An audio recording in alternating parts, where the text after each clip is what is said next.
நம்ம செயல்பாட்டை நம்பி நம்மளோட சில பேர் வரலாம் இல்லையா?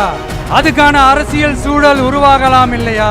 அப்படி வர்றவங்களையும் நாம அன்போட அரவணைக்கணும் இல்லையா? நமக்கு எப்பவுமே நம்மளை நம்பி வர்றவங்கள அரவணைச்சு தானே பழக்கம். அதனால நம்மளை நம்பி நம்மளோட களம் காண வர்றவங்களுக்கும் ஆட்சி அதிகாரத்துல பங்களிப்பு தந்து அதிகார பகிர்வு செய்யப்படும்.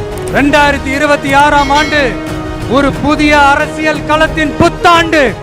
இப்படி 50 வருஷமா ஒரே இயக்கத்தில் இருந்த அண்ணன் செங்கோட்டையன் அவர்கள் இன்னைக்கு அவங்களுடைய அரசியல் அனுபவமும் அவங்களுடைய அந்த அரசியல் களப்பணியும் நம்மளுடைய தமிழக வெற்றி கழகத்திற்கு ஒரு பெரிய உறுதுணையாக இருக்கும் என்ற நம்பிக்கையுடன் இன்னைக்கு அவங்களுக்கும் அவங்களோட இணைந்து பணியாற்ற நம்மளோடு கைகோர்க்கும் அனைவருக்கும் மக்கள் பணியாற்ற வரவேற்கிறேன். ஒரு 20 வயசு இளைஞராக இருக்கும் போதே புரட்சி தலைவர் எம்ஜிஆர் அவர்களை நம்பி அவங்களுடைய மன்றத்தில் சேர்ந்தவர்.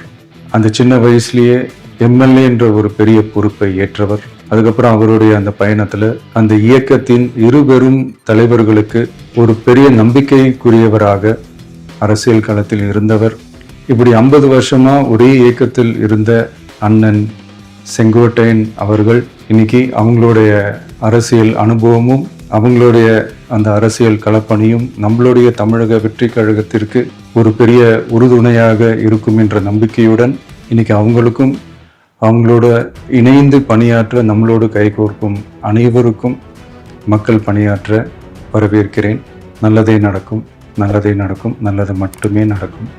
வெற்றி நிச்சயம். Behind Us Gold Medal November 30 Chennai light சென்டரில் நடைபெற உள்ளது. டிக்கெட்களை இலவசமாக பெற ஸ்கிரீன்ல தெரியுற நம்பருக்கு வாட்ஸ்அப் பண்ணுங்க. டிக்கெட்ஸ் லைன் வெப்சைட்டை விசிட் பண்ணுங்க. Start reloading. It's a luring.